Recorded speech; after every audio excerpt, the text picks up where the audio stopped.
Because police are urgently building a profile of Khalid Masood, someone who was known to police but only considered previously to be a peripheral figure in security terms. That, of course, has now changed. And as the head of counter-terrorism at Scotland Yard said earlier, the task now is to find out whether Masood was supported or encouraged by others. With me is Dr Karin von Hippel, the Director General of the Defence and Security think tank, the Royal United Services Institute. Thank you very much for joining us. So, considering the profile of Masood, perhaps older than many of the people we've seen carry out this type of attack, but there are similarities. A criminal background, not necessarily a terrorist background, but someone then who has become radicalised along the way and carried out an attack. So how do you think the building of this profile will be done?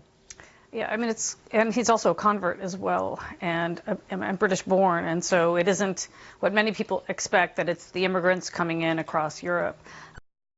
I mean, I think the police are very good at pulling together the information. The issue is, as you said, because he's older than average, I think now police and others need to be thinking wider in communities, not just focusing on youth, but really focusing on the larger community and to see who is vulnerable for this kind of involvement in attacks.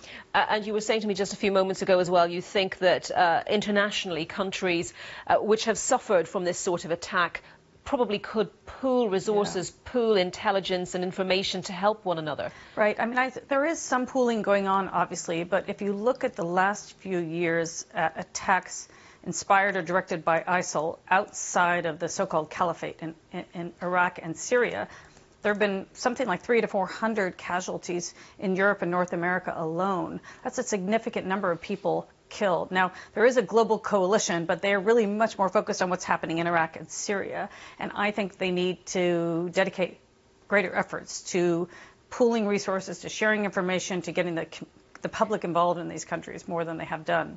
And does the public know how to get involved, or do people feel that they have the language to start these kinds of conversations? Yeah, it's a great question. So there's two ways the public can get involved. One is, if you spot a bag, and I even think in that sense, the information is a bit out of date. I think people were much more involved 10 years ago in understanding what to do. But then on the prevent side of the continuum, I don't think the public understand what to do enough. Now, Britain has this prevent program. It works with communities and others. But I'm not sure that the greater public knows how to engage in prevent. And I think there's some nervousness many people have, even talking about religion, concerned about how do you talk about Islam. So I do think a greater public conversation about this would be important.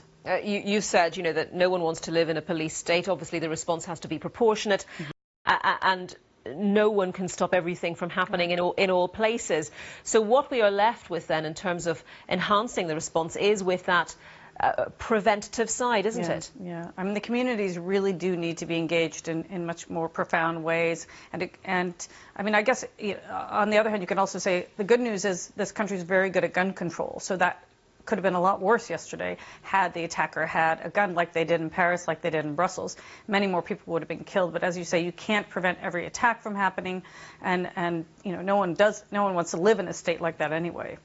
Do you suspect that Khalid Masood was someone who was acting alone but had been inspired by international terrorism?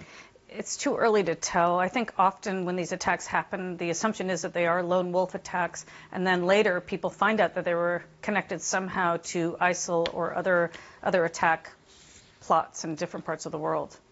Okay, thank you very much for your thoughts today, Dr Karin von Hippel, Director General of the Royal United Services Institute, RUSI.